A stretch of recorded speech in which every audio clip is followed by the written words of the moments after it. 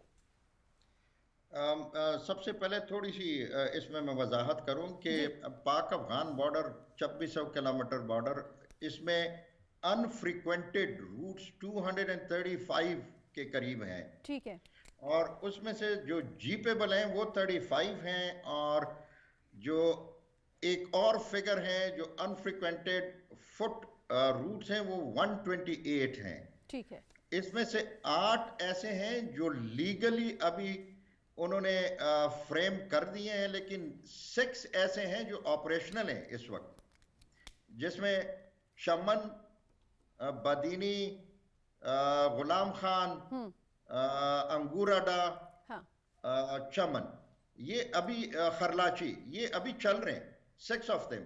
لیکن کبھی کبھی ان میں تھوڑا بہت ٹائم فیکٹر کے حساب سے سیکیورٹی ریزنز کی وجہ سے کبھی کبھی بند ہو جاتے ہیں فار ڈفرنٹ ریزنز, لیکن دے آل آر ایکوپڈ اور یہ رن کر رہے ہیں. یہ اس لیے بھی امپورٹنٹ ہے کیونکہ پہلے جب فگرز آیا کرتی تھی اٹ واز اباؤٹ 40 سے 50 ہزار لوگ یہ وداؤٹ ویزا یہ پاکستان اور افغانستان کا فلو اور انفلو تھا. اور ابھی اس سب کو ریگولیٹ کرنا اٹ ول ٹیک ٹائم, اور یہ مائنڈ سیٹ کریٹ کرنا کہ Afghanistan is under country and Pakistan is under country. پہلے تو جب یہ فینس نہیں تھا, چیک پوائنٹس نہیں تھے, تو اس وقت یہ موومنٹ ہوتی رہتی تھی. لیکن ابھی ان موومنٹس کو چینلائز کر دیا گیا, ڈاکومنٹڈ ہو گیا, اور مختلف ان کے لیے اور بھی پوائنٹس کھولیں گے, انکریز کریں گے, because they are very less اس حساب سے. تو ہوپ فلی کہ دونوں اقوام, کیونکہ دونوں سائٹس پہ جو ٹرائبس ہیں وہ ایک ہی ایتھنیسٹی کے ہیں. جس طرح غلام خان میں اکراس اینڈ دس سائڈ وہ وزیر ٹرائب ہے, چمن میں دیکھیں تو کاکڑ ہیں, اچکزئی ہیں دونوں سائڈ پہ, نورزئی, اچکزئی اور کاکڑ دونوں سائڈ پہ رہتے ہیں. تو اسی طریقے سے ان کے موومنٹ کو ایزی بھی بنانا ہے اور ساتھ ساتھ چینلائز اینڈ کنٹرول بھی کرنا ہے. تو دونوں کے لیے بہتر ہے تاکہ سیکیورٹی سچویشن کو سٹیبلائز کر سکیں. بالکل ٹھیک, سیکیورٹی سچویشن کو سٹیبلائز کر سکیں. بالکل ٹھیک. ہمارے صاحب میں آپ کی طرف آؤں گی. کہا جاتا ہے کہ افغانستان جو ہے دنیا میں 7ویں نمبر پہ بڑا ملک ہے جو ایکسپورٹ کرتا ہے. اس لحاظ سے اگر ہم پاکستان افغانستان کی بات کریں تو سر ہماری اور ان کے درمیان امپورٹ ایکسپورٹ کن چیزوں میں ہوتی ہے, اور جو ایوریج حجم ہے تجارتی وہ کتنا رہتا ہے؟ ہمارا جب سے یہ حکومت آئی ہے اس میں تو کچھ کمی آ گئی ہے امپورٹ اور ایکسپورٹ کی. اگر ہم فگر کی بات کریں, ہماری جو فارمل ٹریڈ تھی وہ تقریباً $1 بلین تک گئی تھی, اور ان فارمل جو ٹریڈ ہے جس طرح بریگیڈیئر صاحب نے بھی ذکر کیا کہ 235 کے قریب انفریکوینٹلی کچھ جیپیبل ٹرپس ہیں, اور اس کے علاوہ بہت زیادہ جو ہے وہ گڈز کا جو ہے تبادلہ ان آفیشلی ہوتا ہے جس کو آپ اللیگل ٹریڈ بھی کہہ سکتے ہیں, تو اس کی اٹس ناٹ اکاؤنٹڈ فار. لیکن اب چونکہ ہم فینسنگ کا بھی ہم نے شروع کر دیا, 94% کے قریب ہو چکی ہے, اور اب ہم چاہ رہے ہیں کہ بارڈر مینجمنٹ جو کہ بڑے عرصے سے پاکستان آرمی اور ہمارے جو ادھر کے ادارے ہیں, رینجرز جو پیراملٹری فورسز ہیں, اور مل کے جو ہے امیگریشن کے ادارے افغانستان کے ساتھ ملیں, تو میرا خیال ہے اس ٹریڈ کا پوٹینشیل بڑا ہے. وہاں سے ہم جو ہے فروٹس کی جو ہے بہت جلدی جو ہے وہ ایزیلی یہاں پہ آ سکتی ہے, غذائی بہت ساری چیزیں جو آ سکتی ہیں. پاکستان سے سیمنٹ وہاں پہ جا رہا ہے, پاکستان سے جو ہے اور کھانے پینے کی تقریباً 16 پہلے چیزیں تھیں, اب 18 کے قریب جو ہے وہ پیرشیبل اور ان پیرشیبل جو ہے وہ گڈز جو ہے ہم وہ کر رہے ہیں, اور ڈیوٹی فری کر دی ہے پاکستان نے پرٹیکولرلی 15 اگست کے بعد سے. اور وہ اس وقت اس لیے ہے کہ وہ جو ہیومینیٹیرین کرائسس ہے اس کو کنٹرول کرنے کے لیے.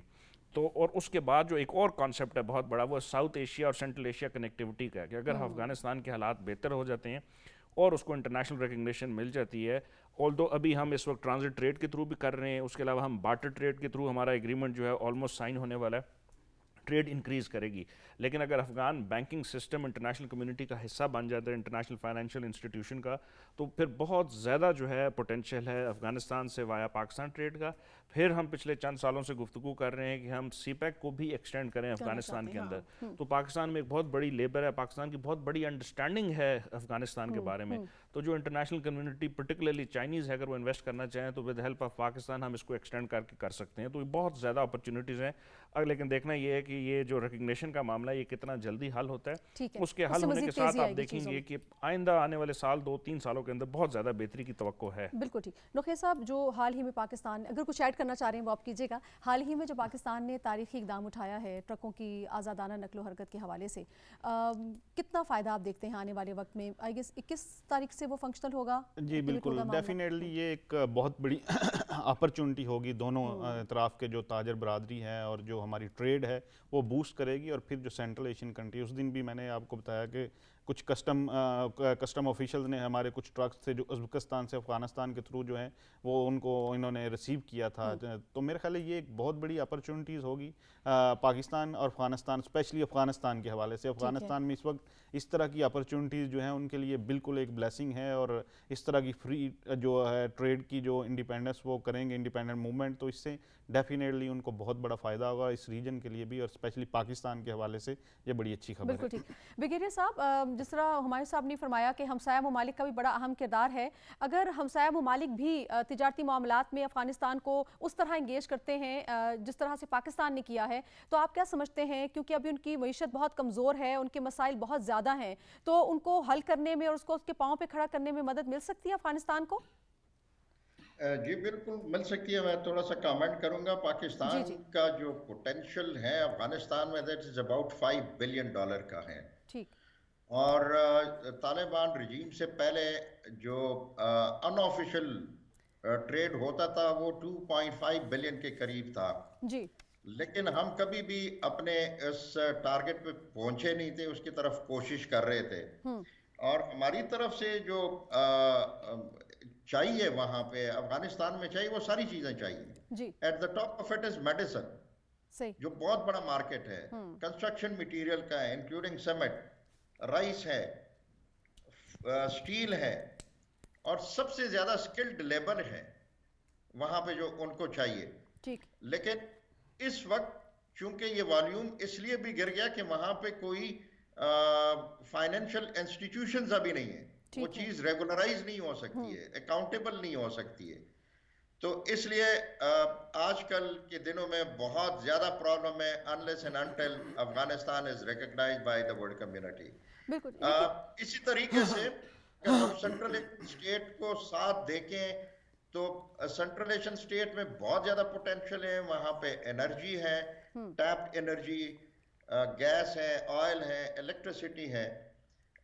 ایران کو اگر دیکھیں تو ایران چابہار کے تھرو اسلام کوڈ سے یہ جب ان کی انٹری ہوتی ہے, نمرو سے ان کی انٹری ہوتی ہے, جو افغانستان کے ساؤتھ ویسٹرن پروونسز ہیں, بہت اچھے طریقے سے ایران اس کو لک آفٹر کر سکتا ہے. اسی طریقے سے اگر نارتھ میں دیکھیں تو ازبکستان اور تاجکستان اگر اس کے لیے ٹریڈ روٹس کھول دیں تو کم از کم ان پروونسز میں تھوڑا بہت اکنامک ایکٹیویٹی جنریٹ ہو سکتی ہے, تو بہت بڑا فائدہ ہو سکتا ہے. ہاں, it is very difficult for China to come in, کیونکہ چائنا کا ڈائریکٹ روٹ ان کے ساتھ ہے لیکن دیٹ از ٹو ڈیفیکلٹ.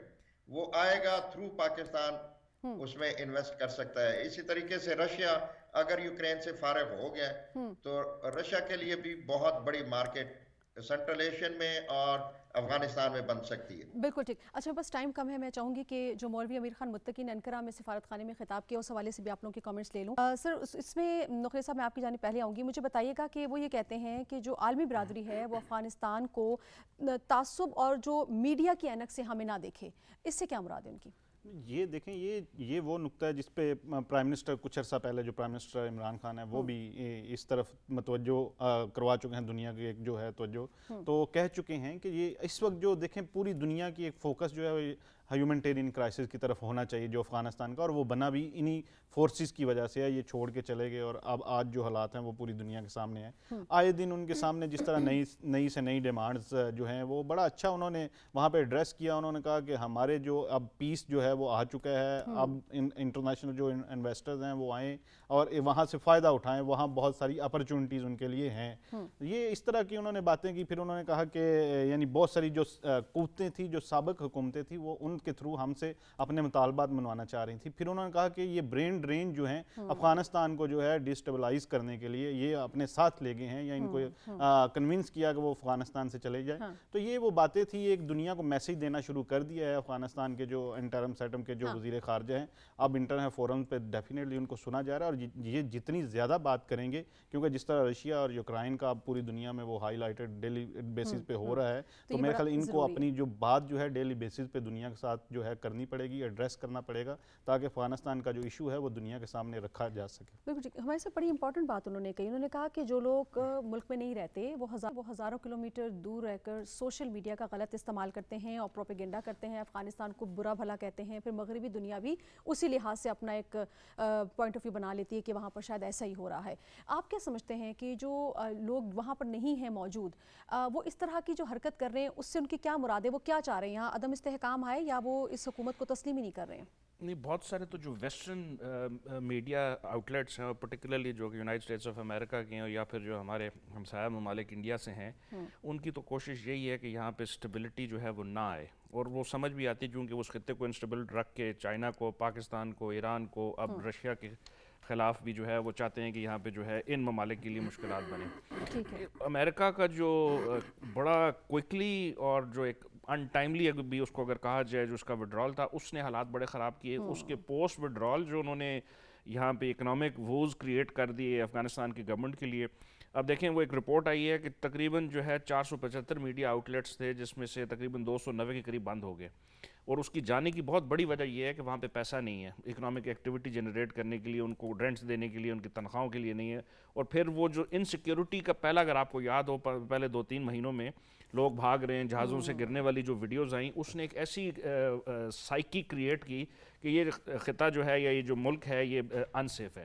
آلدو اب پورے افغانستان پہ کنٹرول آ گیا, ہم نے دیکھا کہ لا اینڈ آرڈر کی سچویشن بہت بہتر آ گئی, آلدو کہ اس میں دہشت گرد جو ہے تنظیموں کے لیے ابھی بھی مواد ہے, لیکن ٹائم دیا جائے.